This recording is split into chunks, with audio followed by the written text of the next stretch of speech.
y empezamos. Padre, muchas gracias por este día. Gracias, Señor, por este tiempo que nos permites continuar con el estudio del libro de Josué. Señor, gracias por todas estas enseñanzas, principios, conceptos que son de enriquecimiento para nuestra vida, Señor.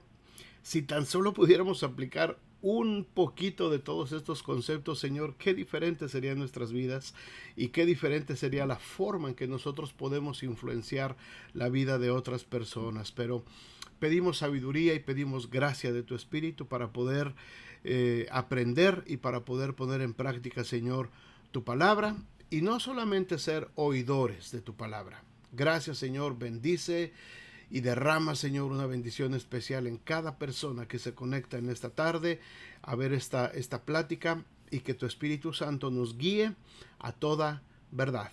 Gracias en nombre de Jesús. Amén. Bueno, pues vamos entonces, hermanos, a nuestro tema de hoy. Es el tema número 10.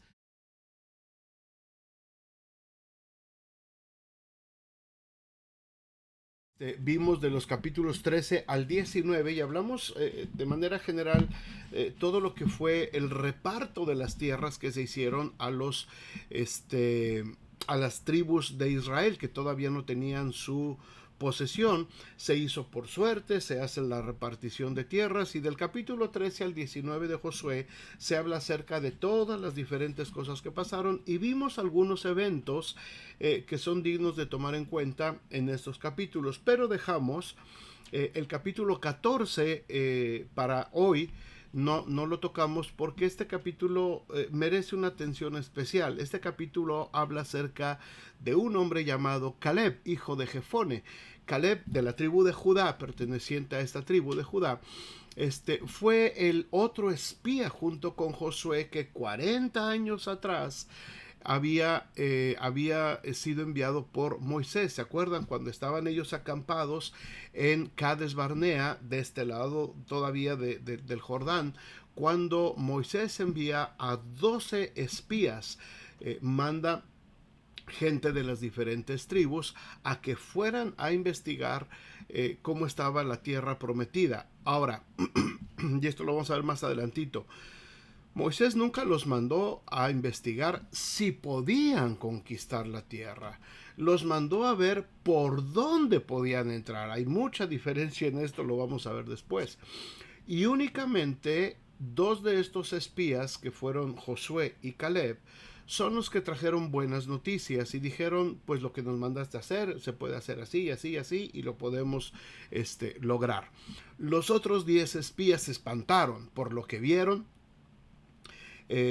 Pensaron que era imposible, vieron ciudades muy amuralladas, gente mala, guerreros armados, y se espantaron. Y esos 10 espías desanimaron a todo el pueblo de Israel. Dios se enoja mucho por esa situación, y por eso es que toda esa generación tiene que esperar y morir, toda esa generación en el desierto, hasta que se levanta una nueva generación. Y los únicos que entraron precisamente a la tierra en ese tiempo fueron solamente Josué y Caleb, de toda esa generación anterior. Josué y Caleb son los que entran para ser parte, y Josué entra como líder, sucediendo a Moisés, para poder llevar a cabo la repartición y la conquista de la tierra. Ahora, no se habla mucho más de Caleb, más que en este capítulo 14, pero hay muchas enseñanzas muy bonitas que vamos a ver, y que vale la pena, hermanos, que las veamos, que las entendamos, que las disfrutemos, porque son situaciones muy, muy, muy interesantes en la vida de Caleb. Para empezar, podemos decir que Caleb era un hombre sumamente noble, era un hombre de los que no se habla mucho, quizás de los que sus nombres a veces quedan por ahí medio enterraditos en medio de tantos personajes muy poderosos, pero Caleb era un hombre muy noble, por lo que leemos en este capítulo. Era un hombre tranquilo, era un hombre que tenía características muy especiales, pero sobre todo Caleb tenía un concepto de obedecer a Dios como no todos lo podían tener en ese tiempo. Caleb era un hombre sencillo, y curiosamente no tenía nada que ver su carácter con lo que significaba su nombre. El nombre de Caleb, en la traducción literal, tiene un significado que pues les va a parecer chistoso. Vamos a verlo y vamos a empezar a hablar acerca de Caleb. Vayan conmigo por favor al libro de Josué, capítulo 14, y vamos a empezar a leer algunas cosas interesantes eh, de Caleb. Primero que nada, dice el capítulo 14, versículo 1. Esto, pues, es lo que los hijos de Israel tomaron por heredad de la tierra de Canaán, los cuales repartieron el sacerdote Eleazar, Josué hijo de Nun, y los cabezas de los padres de los hijos de Israel. Esto es lo que empieza a aparecer en el capítulo 14. Hay una reunión de lo que podríamos llamar algo así como el comité repartidor, que estaban decidiendo quién se iba a quedar con qué parte de la tierra, y en medio de esa repartición, precisamente por suertes de las tierras de las tribus, aparece Caleb. Caleb es parte de la tribu de Judá. A Judá ya se le había asignado su tierra, ya se le había dicho toda la tribu de Judá lo que iba a tener, pero Caleb se presenta en esta reunión. El versículo 2 dice: por suerte se les dio su heredad, como Jehová había mandado a Moisés que se diera a las 9 tribus y a la media tribu que quedaban pendientes todavía. Las otras 2 tribus y media, ¿se acuerdan? Ellos ya se habían instalado al otro lado del Jordán. Dice: porque a las 2 tribus y media se les había dado Moisés heredad al otro lado del Jordán, más a los levitas no les dio heredad entre ellos. Porque los hijos de José fueron 2 tribus, Manasés y Efraín, y no dieron parte a los levitas en la tierra, sino ciudades en que morasen, con los ejidos de ellas para sus ganados y sus rebaños, de la manera que Jehová lo había mandado a Moisés. Así lo hicieron los hijos de Israel en el repartimiento de la tierra. Brevemente, para no enredarlos mucho en esto, recordemos la historia. Hay 12 tribus, hay 12 hijos de Jacob. Obviamente los patriarcas ya se murieron hace 500 años, ¿verdad? Ya hace mucho tiempo que murieron los patriarcas originales, los hijos de Jacob. Pero dentro de los hijos de Jacob, de esas 12 tribus, a José no se le da directamente, no se le toma en cuenta como una tribu a José, sino a sus 2 hijos, a Manasés y a Efraín, se les toma como 2 tribus, son los hijos de José. Y aquí en la repartición de tierras, Dios le había dicho muy claramente a Moisés: a la tribu de Leví, es decir, a todo lo que es la familia sacerdotal, ellos no van a tener una tierra fija, ellos no van a tener una porción de la tierra prometida para ellos, con sus propios campos, con sus propias viñas. Ellos no lo van a tener como todas las otras tribus, sino que Leví, lo que iba a suceder es que todas las tribus, las otras 11 tribus, le iban a dar, las otras 12 tribus le iban a dar a Leví cada uno una porción de sus tierras en donde vivieran. Es decir, estaba por ejemplo toda la tierra de Manasés, ¿verdad? Una tierra muy grande, lo que actualmente hoy es el país de Jordania, Siria para abajo, Gad, Manasés, Rubén, esas eran las tierras que ahora ocupan esos países. En todas esas tierras, los hijos de Manasés debían designar ciertas ciudades, porque acuérdense que cuando ellos llegaron a conquistar ya había muchas ciudades establecidas en todos esos lados, de los cananeos, de los heteos, de los fereceos, que los tuvieron que echar y destruir. Muchas de esas ciudades enteras se las tuvieron que ir repartiendo a los levitas, es decir, cada una de las tribus designó ciudades en sus regiones donde iban a vivir los levitas. ¿Por qué fue esta situación? Muy importante este punto, hermanos, en el plan de Dios. Los levitas, por supuesto, eran la tribu sacerdotal.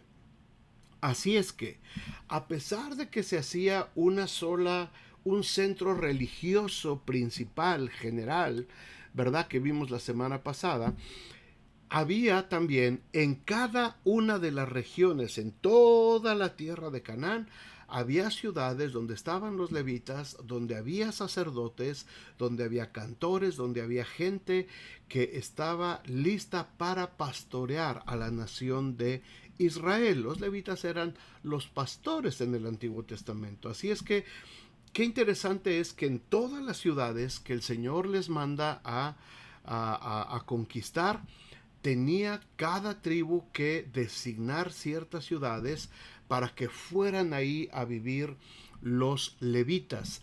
No mandó ni le repartió tierra específicamente a los levitas. No les dijo de aquí para acá les toca esta tierra es de los puros levitas. No, ellos tenían que estar diseminados en toda la tierra de Canaán. A ver si les suena parecido esto. Ellos tenían que ser la sal en medio de toda la tierra prometida. Ellos tenían que ser la luz de Dios, la palabra de Dios, los representantes de Dios en toda la tierra prometida. Y esto a mí me causa mucha emoción y me gusta mucho pensarlo de esta manera.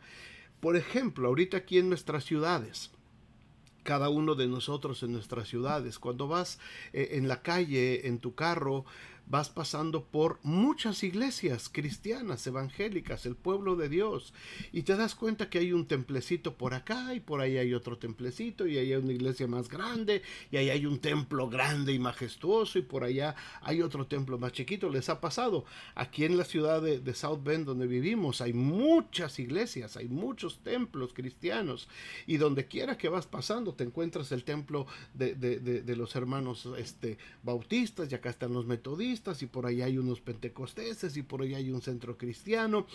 A mí me recuerda mucho eso, hermanos, a mí me recuerda mucho eso. No tenemos una ciudad, Dios no nos mandó a hacer una ciudad para nosotros mismos, una región, como sucede, por ejemplo, en una secta allá en el estado de Jalisco, en México. A lo mejor ustedes han escuchado de eso. Hicieron su propia ciudad, ahí tienen sus centros comerciales, sus tiendas, y solamente entre ellos viven ahí. No, Dios no nos mandó a eso. Dios nos mandó a ser la sal de la tierra. Y de la misma manera como toda la tribu de Leví se fue diseminando por toda la región, de la misma manera, ahora a mí me gusta pensarlo así. No es literalmente así, pero yo lo veo bajo ese principio. Me gusta mucho ver cómo en cada ciudad a donde vamos, cada ciudad que recorremos, hay muchos templos por todos lados. Quiere decir que hay palabra de Dios por todos lados diseminada en medio de las ciudades, en medio de lo que es donde está todo lo malo, donde está todo el mundo de pecado, donde está todo feo. Ahí está la palabra de Dios. Los que hemos ido a la ciudad de Chicago, que tenemos aquí cerca, hay unos barrios muy, ¿cómo se llama? Dan miedo, ¿no? Muy tenebrosos, unos barrios así pero en medio aún de esos barrios, de lo más peligroso que se puede uno imaginar, de pronto por ahí ves un templecito que dice iglesia, Dios es amor, iglesia, tabernáculo del Señor, iglesia, la nueva Jerusalén, iglesia, y por todos lados se ve la presencia de la iglesia, la presencia de la palabra de Dios. Eso era precisamente el mismo principio que aplicó en la conquista de la tierra prometida. El chiste era que en toda la tierra de Canaán los levitas estuvieran ahí esparcidos para ser los representantes del Señor en la tierra. Y bueno, en medio de esta junta aparece, de este comité repartidor, aparece ahí entonces Caleb para ser llamado para buscar qué es lo que iba a tocarle a él. Así es que este comité está Eleazar como sumo sacerdote. Eleazar es el tercer hijo de Aarón, ¿verdad? Los otros dos hijos pecaron y fueron destituidos, pero quedó Eleazar, y Eleazar, el tercer hijo del sumo sacerdote Aarón, del hermano de Moisés, es el que queda como sumo sacerdote. Así es que está el sumo sacerdote, está el líder, que es Josué, ya ancianito, probablemente ya en los 100 años, ahí está todavía Josué, y aparte están también los príncipes de cada tribu. Así es que cuando se hace este comité, hermanos, fíjense esto tan interesante. Está un sacerdote representando la presencia de Dios. Está el líder principal, que muchos años después equivaldría a lo que era el rey, y están también los príncipes de cada tribu, que son los representantes de cada una de las familias de Israel. Así es que era el comité que estaba ahí, y eran los que habían echado suertes para poder repartir toda la tierra que el Señor les había dado. Bueno, les decía yo hace rato, ¿qué significa el nombre de Caleb? El nombre de Caleb significa literalmente enfurecerse como perro. Eso significa el nombre de Caleb. Aún así, no se nos habla de que Caleb tuviera ese carácter. Muchas veces el nombre de las personas reflejaba su carácter en la Biblia, ¿verdad? En este caso no, se nos habla de un hombre muy noble y muy paciente, y ahorita vamos a ver por qué. Pero eso es lo que literalmente significa el nombre de Caleb. Muy bien, ¿quién era el noble Caleb? Vamos a los capítulos, al capítulo 14, versículos 6 al 15. Dice: los hijos de Judá vinieron de Josué en Gilgal, y Caleb, hijo de Jefones en Eseo, le dijo: tú sabes lo que Jehová dijo a Moisés, varón de Dios, en Cades Barnea, tocante a mí y a ti. Yo era de edad de 40 años cuando Moisés, siervo de Jehová, me envió de Cades Barnea a reconocer la tierra, y yo le traje noticias como lo sentía en mi corazón. Y mis hermanos, los que habían subido conmigo, hicieron desfallecer el corazón del pueblo, pero yo cumplí, siguiendo a Jehová mi Dios. Entonces Moisés juró diciendo: ciertamente la tierra que oyó tu pie será para ti y para tus hijos en herencia perpetua, por cuanto cumpliste siguiendo a Jehová mi Dios. Ahora bien, Jehová me ha hecho vivir, como él dijo, estos 45 años. Es decir, cuando Moisés lo mandó tenía 40 años, y Caleb ya tenía ahora 85 años.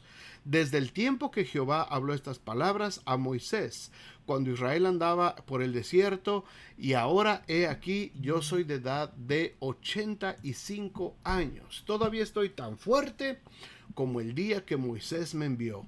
¿Cuál era mi fuerza entonces? Igualita, sigue siendo mi fuerza para la guerra y para salir y para entrar.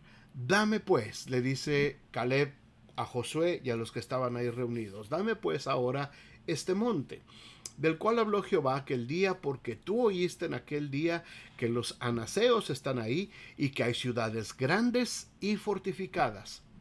Quizá Jehová estará conmigo, y los echaré como Jehová ha dicho. Bueno, vamos a ver algunos aspectos de estas cosas que dijo Josué. Para empezar, en estos versículos, Caleb recuerda tres pensamientos, o le vienen a la mente tres recuerdos que a él lo acreditaban como un sucesor digno de poder tomar esa tierra que le había entregado el Señor. ¿Cuáles eran esos tres recuerdos? Número uno, en el versículo 6 le dijo: tú sabes lo que Jehová dijo. Tú sabes, le dice a Josué, ¿verdad? Lo que Jehová dijo a Moisés, varón de Dios, en Cades Barnea, tocante a ti y a mí. Tú sabes lo que nos dijo. Como les dije, Josué y Caleb fueron los únicos espías, hermanos, que dieron un informe positivo. Sin duda estaba iluminado por el poder de Dios. Todo lo que Dios les había mandado hacer, todo lo que Dios les había dicho, ellos habían obedecido. Y se le había prometido a Caleb que toda la tierra que pisara su pie sería de él. Así es que primero le dice Caleb a Josué: acuérdate de lo que Jehová nos dijo a través de Moisés. ¿Qué otro recuerdo tenía en ese momento Caleb? Que él cumplió con su comisión. Y se lo recuerda en los versículos 7 y 8. Yo era de edad de 40 años cuando Moisés me mandó, y le traje las noticias como las sentía en mi corazón, y los otros que vinieron conmigo, lo único que hicieron fue hacer desfallecer el corazón del pueblo, ¿verdad? Estos recuerdos eran importantes para Caleb. Ahora, había guardado esto, hermanos, en su corazón por 45 años. Por 45 años. El tercer recuerdo que tiene Caleb es el juramento que le hizo Moisés en el versículo 9 que leímos. Porque Moisés juró diciendo, ciertamente la tierra que oyó tu pie será para ti y para tus hijos en herencia perpetua por cuanto cumpliste siguiendo a Jehová mi Dios. Así es que estos tres recuerdos, hermanos, estos tres recuerdos los trae Caleb cuando ve que está el comité reunido. Ahora, para esto tuvo que esperar, hermanos, 45 años. 45 años esperó Caleb. Y aquí hay una lección muy, muy, muy importante, hermanos, para todos nosotros. Muchos de nosotros hemos tenido peticiones delante de Dios. Muchos de nosotros hemos tenido una oración incesante delante de Dios. Muchos de nosotros hemos recibido promesas de parte de Dios. En oración, en alguna reunión, alguien oró por nosotros, alguien nos dio una palabra, alguien quizás nos dijo lo que Dios quería hacer con nosotros. Todos hemos recibido eso. Ahora, Caleb también lo recibió. Caleb estuvo esperando el tiempo del cumplimiento de esta promesa por 45 años. La promesa la recibió cuando él tenía 40 años de edad. Y a los 85 años de edad, él viene todavía con Josué y le dice, ok, yo me acuerdo de esto. Hace 40 años, Dios dijo esto por medio de Moisés. Y se lo recuerda a Josué. Hermanos, muchos cristianos, quizás de nosotros, me incluyo yo, hemos tenido una petición delante de Dios en alguna ocasión en nuestra vida. Y cuando vemos que no se cumple, o cuando no vemos que se cumpla como nosotros esperábamos, dejamos de persistir, dejamos de luchar, dejamos de buscar esa respuesta de parte de Dios. Mucha gente inclusive, muchísima gente inclusive que llega a las iglesias buscando una respuesta de parte de Dios, es fiel, está en los cultos de oración, llega a los servicios, se mete a la iglesia, inclusive puede llegar a servir dentro de la iglesia en algún ministerio, pero de pronto cuando se da cuenta que ya pasaron unos meses, quizás ya pasaron 1 o 2 años, y su situación que ellos esperaban que se iba a arreglar, que Dios lo iba a arreglar de manera milagrosa, no se arregló, mucha gente se desilusiona, se dan por vencidos, se dan la media vuelta y regresan de donde salieron y regresan otra vez al mundo y se regresan a la vida del mundo, entre comillas, decepcionados, desilusionados, porque quizás Dios nunca les escuchó. Yo estuve orando por 5, por 10 años y nunca Dios me escuchó. Mi caso inclusive fue peor. Mi matrimonio se deshizo, mis hijos se alejaron, mis hijos se fueron por otro lado, mi esposo me dejó, mi esposa me dejó, la iglesia pasaron problemas, sucedieron cosas. Dios me había prometido que me iba a bendecir y que me iba a dar muchas bendiciones y que Él me iba a hacer su siervo y mucha gente se desilusiona, hermanos. Algunos aguantan un poquito más. Pero hay muchísima gente, muchos cristianos, ¿verdad? Que llegaron buscando una respuesta desesperada de parte de Dios a una iglesia. Y a las pocas semanas ya se desilusionaron. Llegaron fielmente a los primeros servicios de oración, a las reuniones dominicales, se metieron a tomar los cursos, se prepararon. Pero de pronto no los ves y de pronto, ¿qué pasó con esta persona? No, es que, es que no veo que Dios le interese contestar mi asunto, no veo que Dios quiera responderme, y entonces se dan la media vuelta y se van. No ha habido una convicción, no ha habido una seguridad. No vinieron buscando a Dios por ser Dios mismo. Vinieron buscando una solución solamente. Y déjame decirte esto, hermano, y ojalá esto lo entendamos todos. Dios no es un Dios de soluciones para el hombre. Y ojalá no se malentienda esto. Espéreme tantito. Dios no es un Dios de soluciones inmediatas para el hombre. Dios es un Dios de justicia. Dios es un Dios de santidad. Dios es un Dios de pureza. Dios es un Dios al que le debemos de honrar y glorificar y obedecer sola y simplemente porque Él es Dios, porque Él nos hizo y no nosotros a nosotros mismos, porque pueblo suyo somos y ovejas de su prado, dice el salmista. Por eso estamos con Dios, por eso amamos a Dios, por eso servimos a Dios, por eso buscamos a Dios, por eso nos integramos a una iglesia para ser parte de la familia de Dios. No solamente para que Dios me solucione los problemas, y si Dios no me soluciona los problemas, me voy entonces a buscar un brujo, un hechicero, me voy a buscar a alguien que me eche las cartas, alguien que me dé solución porque me estoy ahogando. Ese no es el Evangelio. Eso no tiene que ver con el Evangelio. El Evangelio tiene que ver con vida eterna. El Evangelio tiene que ver con salvación, con arrepentimiento de pecados, con perdón de pecados. Tiene que ver con un estatus de vida diferente. Si a Dios le place 45 años después suplir una necesidad mía, bendito sea el nombre del Señor. Si al Señor le place 10 años después darme una solución a lo que yo presenté delante de Él, bendito sea el nombre de Dios.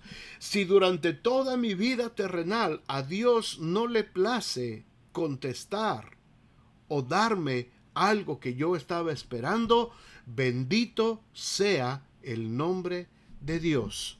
Espero que puedan decir amén, hermanos. Dios soluciona nuestros problemas, sí, pero no de la manera en que nosotros pensamos. Nuestros problemas tienen un origen y tienen una consecuencia. Nuestros problemas tienen un origen espiritual y tienen una consecuencia eterna. Y Dios no está solamente para solucionar el problema inmediato.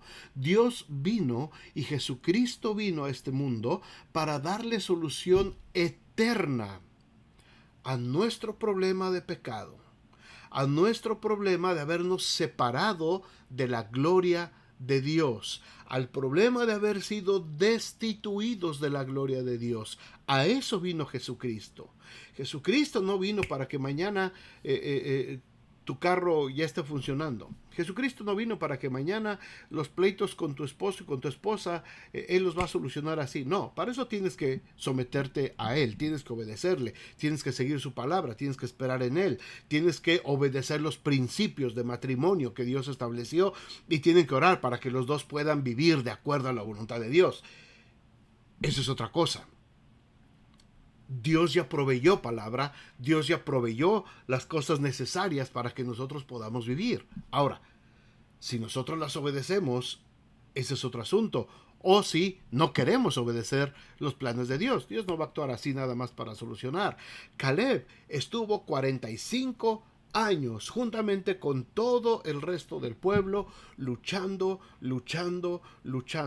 Y él estaba luchando, hermanos, para que las demás tribus también pudieran tener sus propiedades, pudieran tener sus tierras. Él era parte del ejército, él era parte de la lucha, y a donde quiera que iban luchando, iban ahí trabajando juntos, 45 años, viendo por los demás.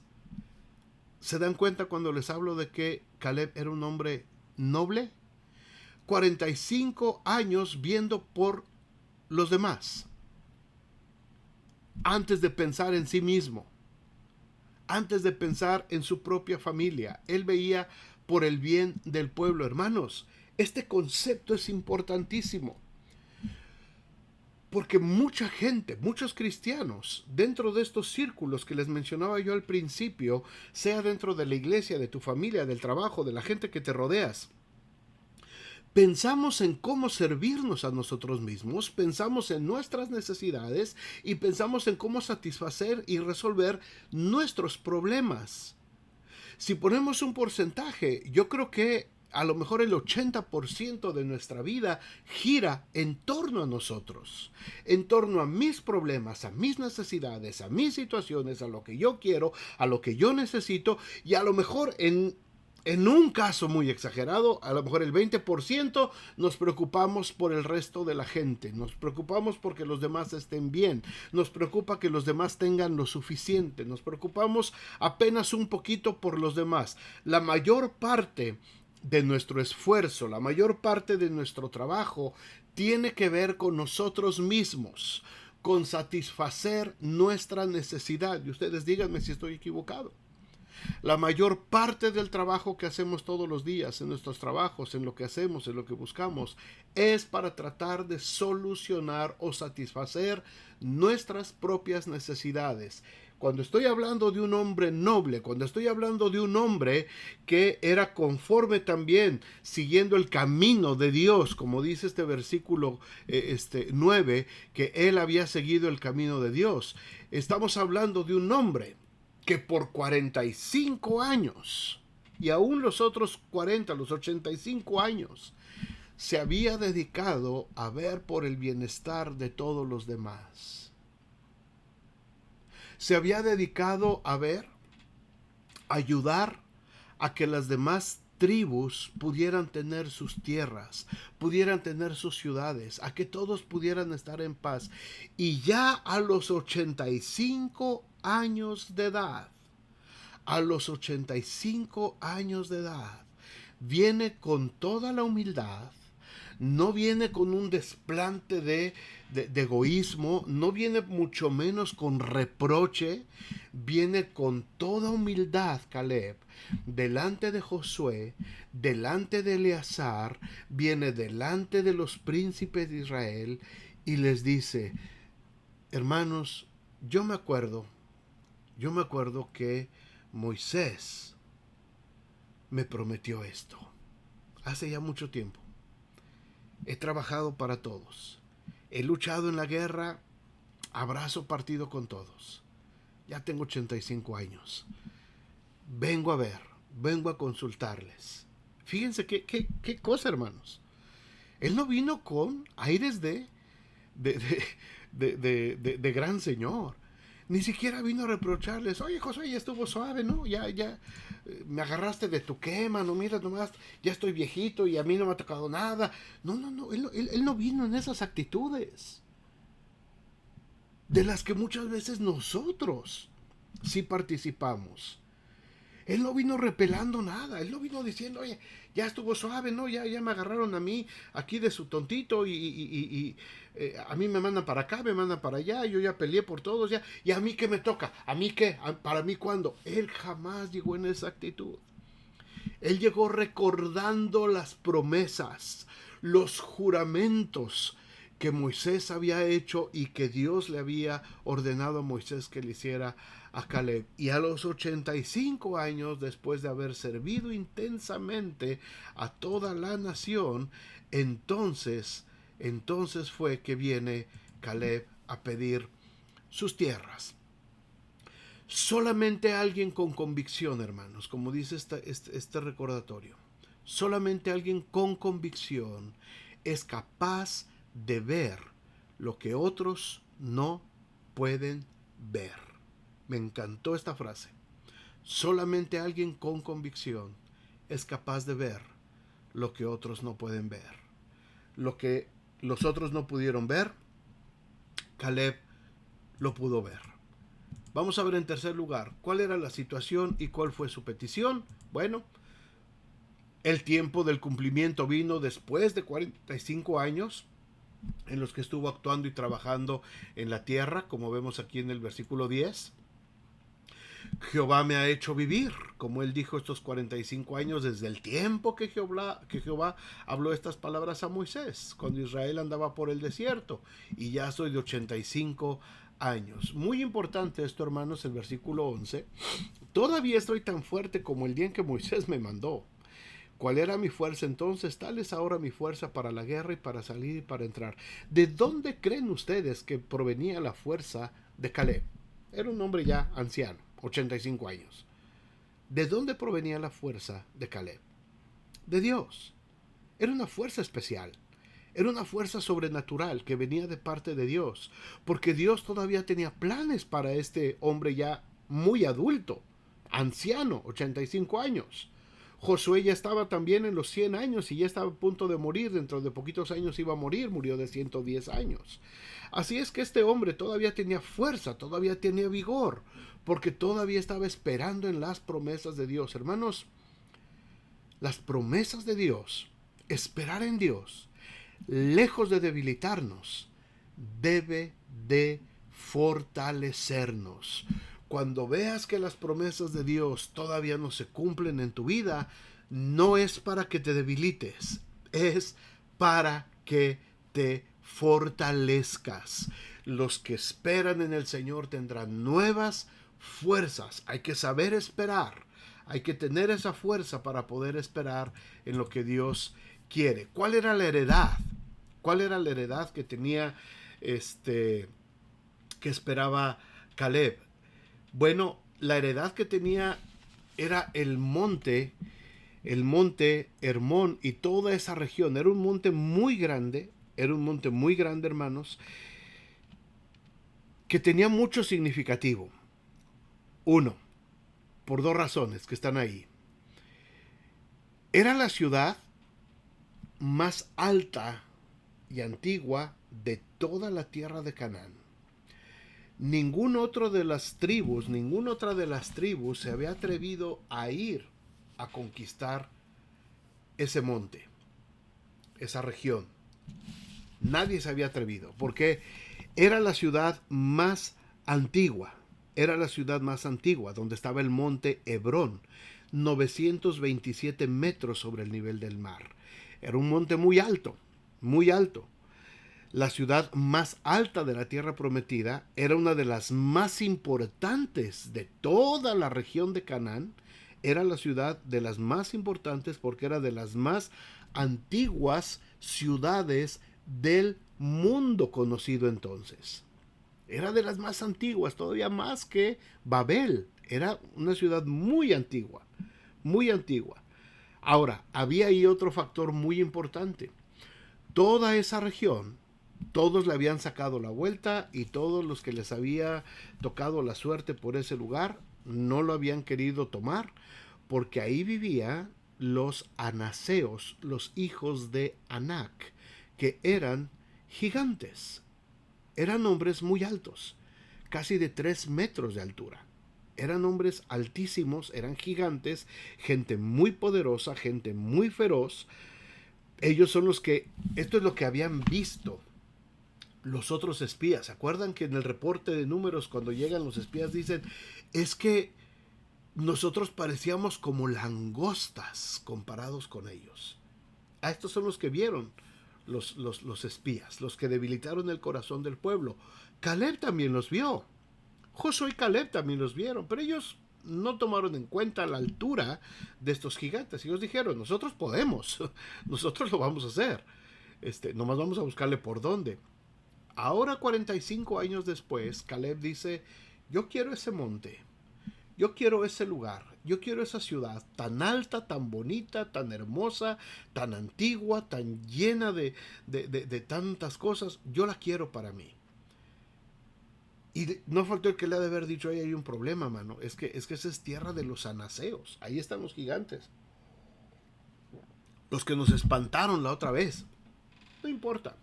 No importa. Fíjense cuál es la respuesta de Caleb. Dice el versículo 12. Dame pues ahora este monte del cual habló Jehová aquel día, porque tú oíste en aquel día que los anaseos están ahí y aquí hay ciudades grandes y fortificadas. Fíjense esta manera. Quizá Jehová estará conmigo y los echaré. A lo mejor el Señor me ayuda. Hermanos, esto no es una falta de fe, ¿eh? Y esto no es una falta de confianza de parte de Caleb. Ni estaba dudando de que Dios lo iba a hacer. Era tal la seguridad que tenía Caleb. Hermanos, 85 años. 85 años este hombre había visto de lo que Dios era capaz de hacer. Desde que estaban en Egipto. Él viene desde Egipto.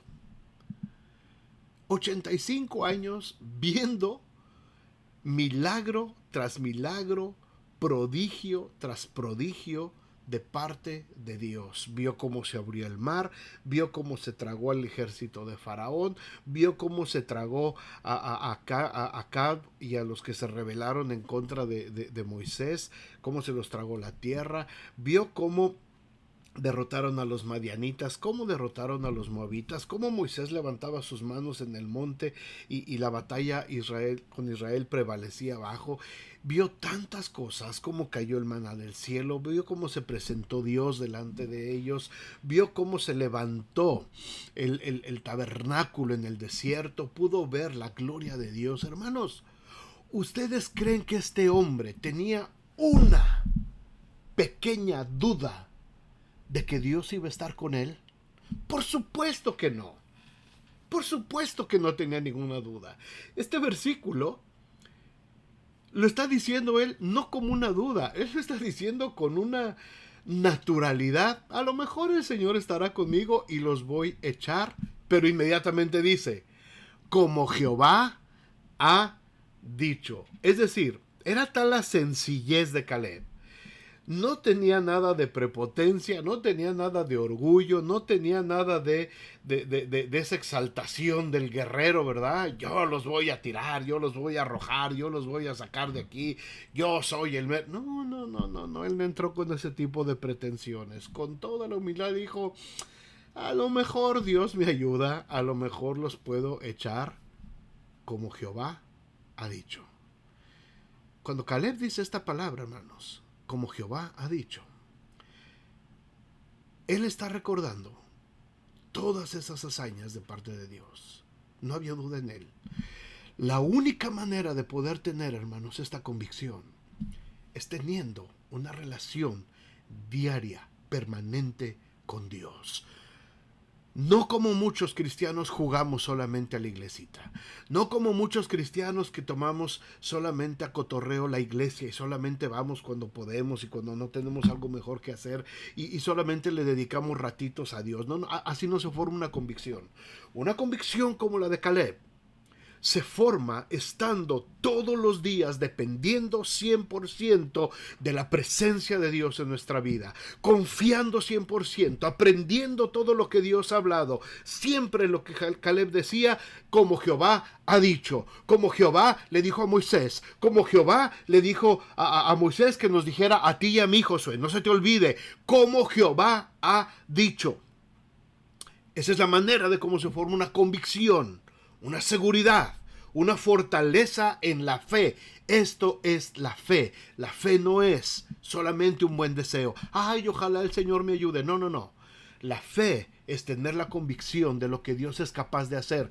Pero si no conoces a Dios, si no pasas tiempo con Dios, si no sabes quién es Dios, si no sabes cómo opera Dios, si no sabes cómo habla Dios, si no sabes lo que Dios ha dicho, lo que Dios ha hablado, lo que Dios ha establecido, ¿cómo vamos a tener confianza? Por eso la gente se desilusiona y a los pocos meses o algunos años mucha gente se regresa nuevamente al mundo, a vivir en el mundo. ¿Por qué? Porque nunca entendieron de qué se trató el Evangelio, nunca entendieron de qué se trató la palabra de Dios, nunca entendieron de lo que se trató la emoción de la vida cristiana, de saber que Jehová estará conmigo y yo voy a arrojar esos gigantes porque Jehová lo ha prometido.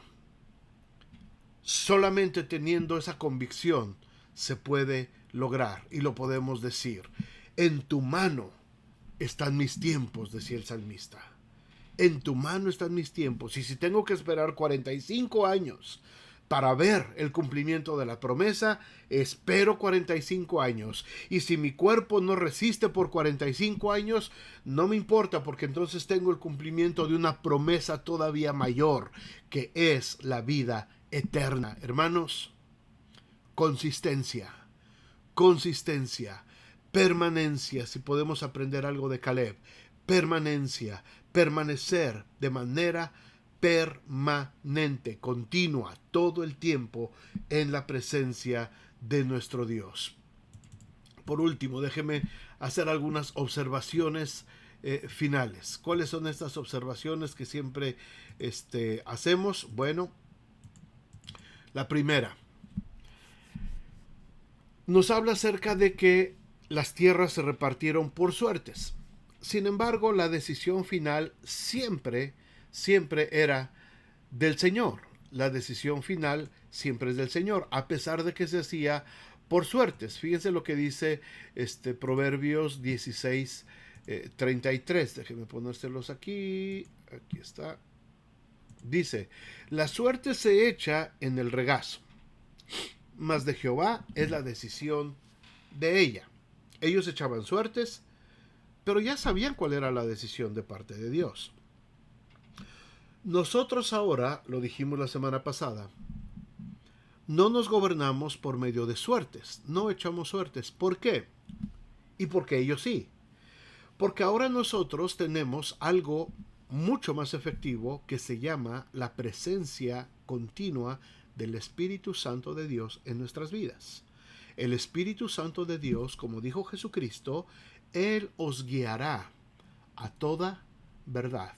No tenemos necesidad de echar suertes. No tenemos necesidad de dejar todo al azar. En aquel tiempo lo hacían porque no tenían el conocimiento total de el Espíritu Santo como lo tenemos ahora nosotros. Muchos nos han puesto a pensar en esta gran responsabilidad, hermanos. Pero el Espíritu Santo de Dios está ahora de manera permanente con nosotros. En ese tiempo no. En ese tiempo solamente el Espíritu Santo venía eventualmente sobre una u otra persona a la que estaba dirigiendo, a la que tenía, a la que el Señor se estaba dirigiendo. Ahora nosotros, todos los cristianos, todos los que hemos creído en Cristo, el Espíritu Santo está sobre nosotros y Él nos guía a toda verdad. Cuando estoy delante de una decisión, no tengo que estar echando volados, no tengo que estar echando suertes a ver qué cosa es lo que voy a pensar. Tengo que orar, tengo que ponerme en manos de Dios y empezar a sentir al Espíritu Santo de Dios que me guíe al conocimiento de toda verdad. Esta es la diferencia.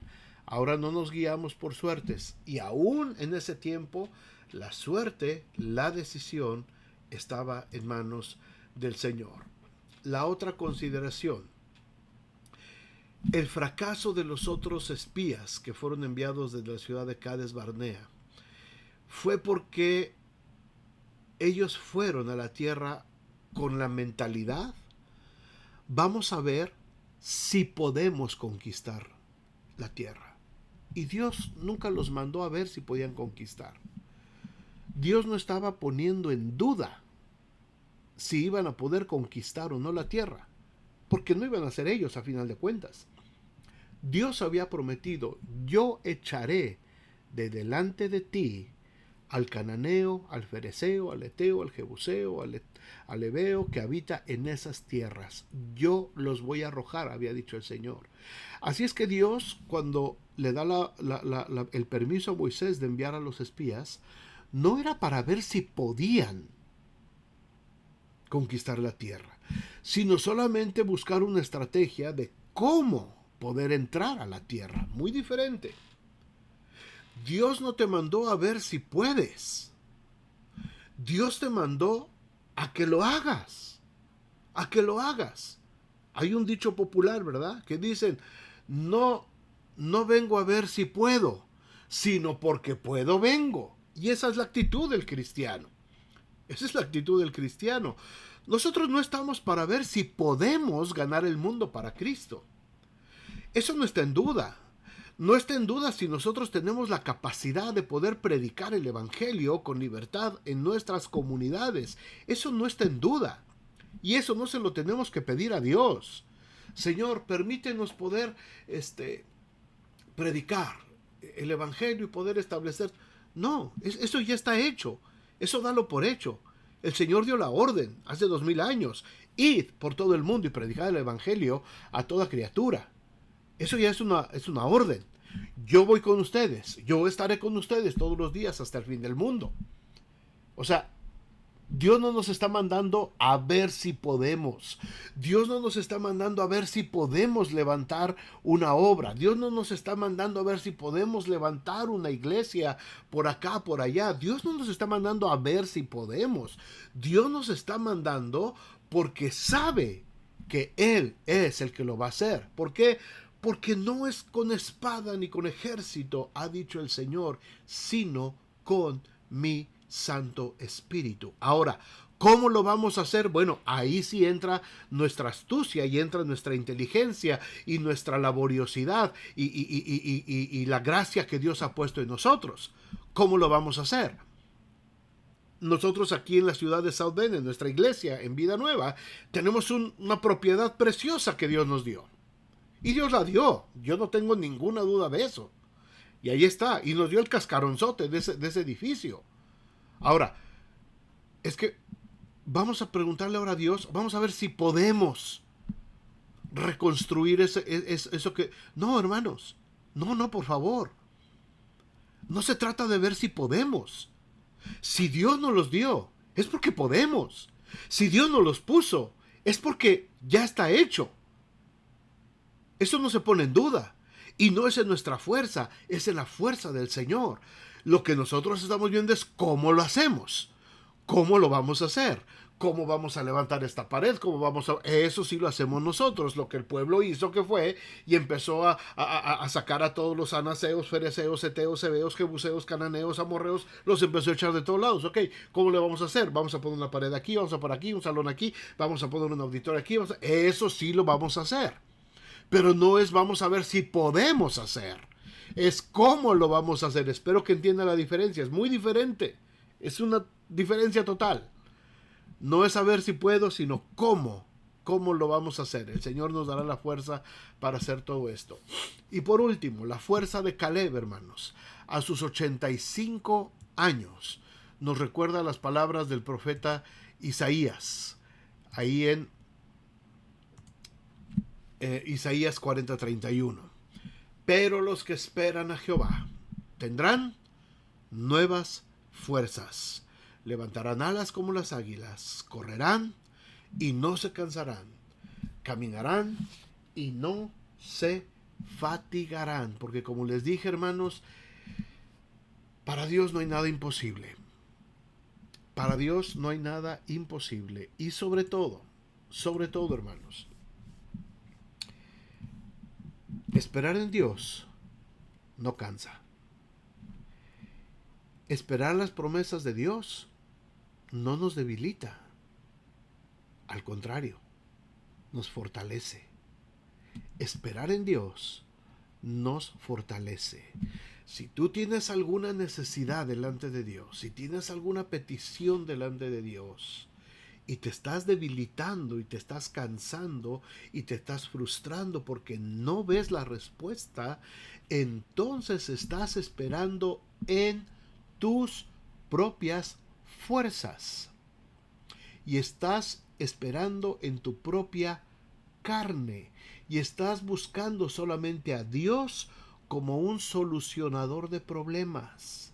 No estás buscando a Dios porque Él es Dios.